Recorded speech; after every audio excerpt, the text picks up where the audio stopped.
You don't see things like that from him, but they happen. Yeah. And just things like that. We still could have won that game, despite Hyatt getting down 5 touchdowns. Yeah. A career game. Yeah. Tennessee, that was a career game for Hyatt, but that was a program. A record book. A record book game for them. But for the program, that's when they can hang their hat on, like in the future, and say, oh, yeah. maybe this right here was the turn of the Tennessee program from what we knew for the past 20 years or so.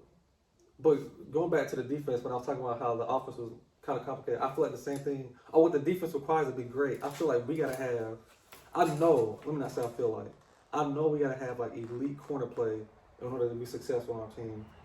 Eli Ricks, the Mississippi State game, I thought he looked phenomenal. I thought he looked good. The Tennessee game, I thought Tennessee was picking on Arnold because when Arnold's a freshman, he's a talented freshman, but he showed a lot of weaknesses. He showed a lot of inexperience. Yeah. And to match up a freshman, a true freshman, with Hyatt, who's I think a senior or a junior. He's a transfer too. Yeah. They was bending them over all night.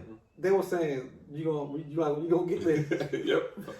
And it was like, dang man, like there's nothing we can do to stop it. Now a couple things I feel like Alabama needs to be really good defensively. One, you gotta have elite corner play, and you gotta have elite safety play. Yep. Can we start a new segment right quick?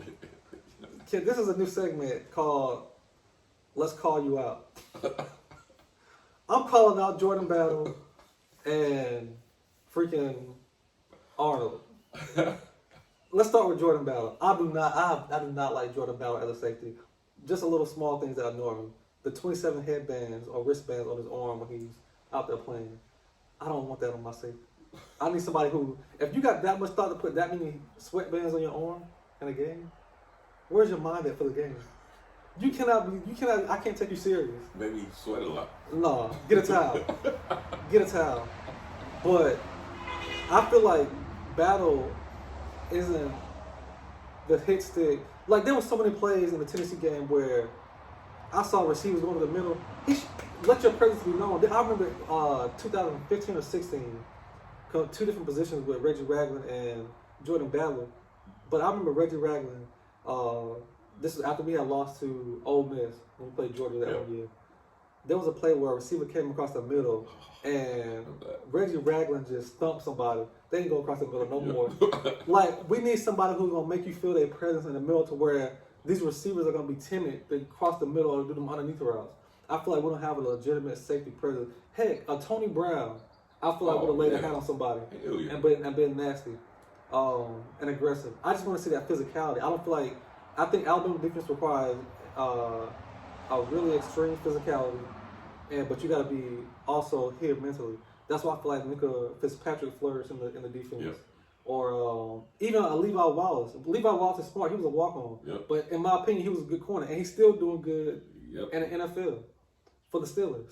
Like, you got to be mentally there, but you got to have that physicality to match. And I feel like that's what, going on with the Georgia for a little bit, defensively, never mind, I don't know what their brain is. The physicality they have. I like how physical they are.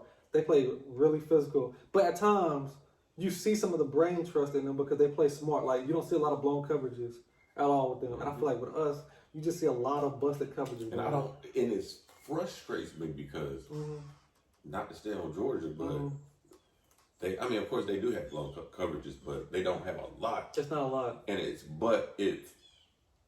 you see it, if it's somebody like a corner bust, he has safety help, always. And the safety is right there to bail him out.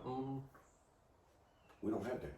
Well, we don't have not like we used to. This year, I honestly believe the defense, just sticking on defense a little bit, is I feel like our downhill slope started to happen when Jeremy Pruitt came in.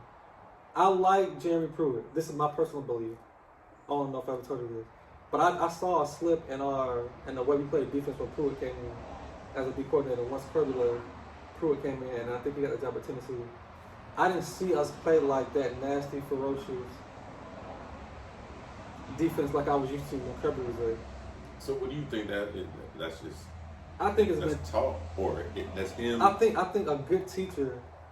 I don't think Pruitt was a really good teacher. I think a good teacher and a good organizer of defense or offense, they know how to make sure you understand what it is that you're doing. And I'm not sure, switching over to Pete Golding, I wonder how much he is like making sure these guys really understand what they're doing. Like, are they getting weekly tests about what your assignment is on this and this type of scheme and this coverage right here? Damn. Like, are they being shown? Are you, when you running through practice, are they saying in the middle of a route or middle of an offensive play being developed? Is Pete Golding saying, "Everybody stop, stand where you are"? And is he telling them who you got? Tell me who you got, what area you cover. Who you got? Who you like? You hear Gary, as much as people hate Gary Danielson, you can't cover open grass. Yeah. We cover a lot of open grass and not enough receivers. And we saw all night long with Hyatt. I can't speak to the Arkansas game because the Arkansas game, I don't remember a lot of blown coverages. I just remember that third quarter from Arkansas. Yeah. But the Tennessee game specifically, it was, as good as the offense is, it was just a lot of Bama corners like 10 yards away from the actual play. It was just ridiculous. But do you think that is trying to hide something? Are we gonna give them this 10-yard cushion because us doing 1-on-1 or man is gonna expose us every time? And that showed. Well, not that. I mean, we didn't expose every time we played man, but a whole lot. Or it exposed certain individuals. This is why you saw Arnold get replaced by Riggs in the Mississippi State game. But do you think they should have made that move a lot sooner? Because I heard, I was seeing in like message boards and stuff, people talking about Eli Riggs and saying that he needs to be played. But I was just like, well, he hadn't shown me. Like, I wouldn't take anything from him, but I just hadn't seen because I'd really been watching him, and I didn't go back and watch any the LSU highlights. But saw how that dude is. I mean, he ain't the bulkiest DB, but that dude, his technique is on point. It's on point, yeah. And he plays like with some aggression. Yeah. So, and I'm all for that. And like one of the announcers said during the game, I think Tennessee had not Tennessee, but Mississippi State, they were throwing a couple routes his way. And one of the things they noticed is that when he actually turned his head, like once he see the receiver looking, he's turning his head. Whereas a lot of Alabama players, they're just turning their body, but they're still keeping their eye on the receiver, which